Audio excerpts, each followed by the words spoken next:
Merci de m'avoir invité. 30 minutes. 30 minutes pour essayer d'analyser avec vous pourquoi le baptême compte si peu dans l'organisation de l'Église. C'est l'Église qui le contrôle, mais ce n'est pas le baptême qui la fonde dans la vie ordinaire. Voilà quel sera mon apport progressif, se terminant par la conviction qu'on ne peut plus continuer comme nous faisons en ce moment, nous allons dans le mur. Et je voulais vous expliquer paisiblement cette vérité. Vous savez que pour inaugurer son ministère, Jésus s'est placé dans la suite de Jean-Baptiste, un des 4 grands courants qui traversaient le judaïsme de son époque. Mais le baptême tel que Jean l'envisageait avait une double caractéristique de préparer pour l'arrivée de l'envoyé de Dieu un peuple capable de l'accueillir, avec, deuxièmement, une connotation manifestement royale et militaire, puisque l'agneau de Dieu, c'est le futur bélier de tête, c'est le futur roi. Or, si on s'en tient simplement à l'évangile de Matthieu, on s'aperçoit que Jésus s'est très vite dissocié de cette conception du Messie.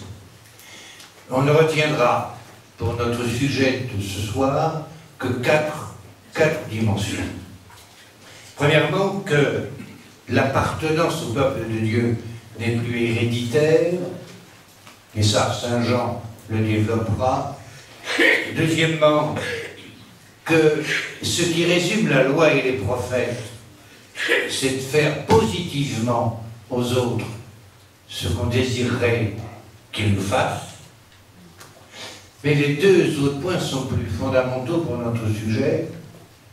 Troisièmement, donc, quand le temple de Jérusalem brûle sous les armées de Titus, le 29 août 70, c'est l'effondrement du temple, du sacerdoce, des sacrifices. Et voilà que dans la région d'Antioche, Matthieu assiste, impuissant et furieux, à la reconstitution d'un système religieux qui va donner le rabbinisme, avec sa hiérarchie. D'où son injonction claire, n'appeler personne père, maître, ni docteur. Nous n'avons pas rentré dans un système religieux qui serait plus important que les personnes. Et quatrièmement, cette fameuse phrase, si maltraitée, n'est-ce pas, donnez-nous des prêtres, donnez-nous beaucoup de saints prêtres, donnez-nous beaucoup de prêtres, les ouvriers pour la moisson, c'est un contresens. Vous relirez la finale de Matthieu 9, dans ce dernier point, Matthieu veut que les suiveurs du Christ, qui sont en fait des consommateurs de religion plus ou moins avides de miracles, deviennent des acteurs positivement de l'Évangile. Il veut donc par ce propos faire passer les croyants de l'appartenance ovine à un troupeau à un groupe, une fraternité active au service du dessein de Dieu, c'est-à-dire son alliance sur le monde. 30 ans à peu près auparavant, vous le savez bien, Paul, dans la première aux Corinthiens et dans l'épître aux Romains, avait insisté sur 2 points fondamentaux. Aux Corinthiens, il rappelle, dans le chapitre 12, dans la première aux Corinthiens, il leur rappelle que l'Esprit donne à tout chrétien des dons pour le bien de tous. Autrement dit, il n'y a pas de chrétien stérile, il n'y a pas de chrétien inutile. Tout chrétien est comme un organe, et là l'épître aux Éphésiens quelques années plus tard le développera, est comme un organe pour la vie entière du corps. Et la tête, cette fameuse tête, n'est-ce pas, ne désigne pas le patron, mais celui qui organise et harmonise l'itinéraire de ces organes différents pour que, si possible, ils marchent ensemble. Je vous signale que désigner la tête comme le patron, le boss, le maître, touche de très près à notre sujet, puisque le prêtre agit in persona Christi capitis, dans la personne du Christ tête. Et par conséquent, le sens du mot tête importe considérablement pour notre propos. Or, la tête au sens de patron est une trouvaille de Galien, fin du IIe siècle, un médecin païen. Il y a quelque humour à voir que les phrases entières du Code de droit canon de 1983 doivent plus à un médecin païen qu'aux épîtres de saint Paul. C'est un fait. Et puis alors, dans l'épître aux Romains, au contraire, Paul explique que là, il s'agit de rentrer en contact avec Dieu, et que ce contact avec Dieu passe non pas par une loi, mais par la foi en Christ. Bon, j'ai fini mes rappels. Tout ça, vous le saviez. Tout ça, nous le savons. Tout ça, on l'enseigne au catéchisme, on le prêche le dimanche, on l'écrit dans les livres. Mais le vrai problème devant lequel nous nous trouvons aujourd'hui, tout cela, qu'en avons-nous fait?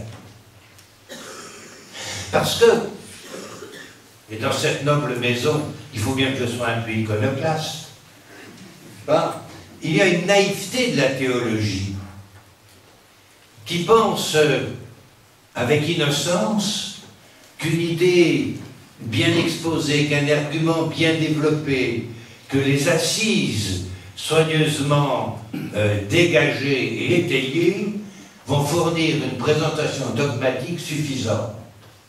Malheureusement, de la plus belle des présentations dogmatiques, les mentalités, la politique, la pastorale excessive peuvent en faire à peu près n'importe quoi.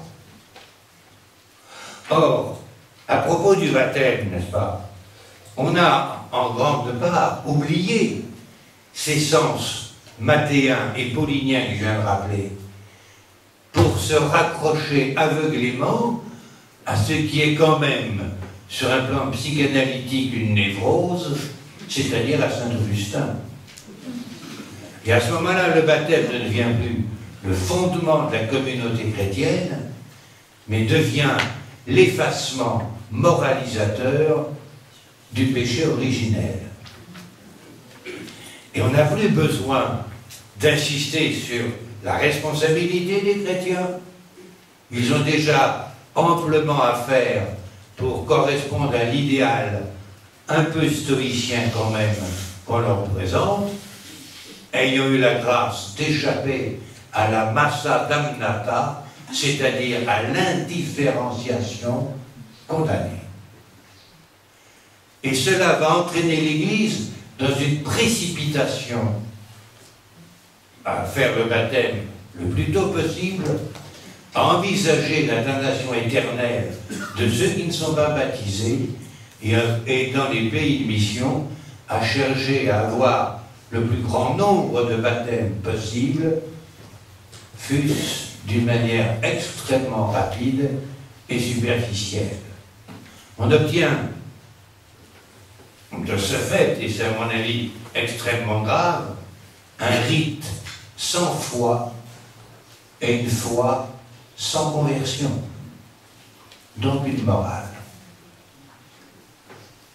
Or, on demande le baptême, il suffit d'interroger vos paroisses, on va demander le baptême maintenant souvent comme un talisman, au cas où il arriverait quelque chose de petit.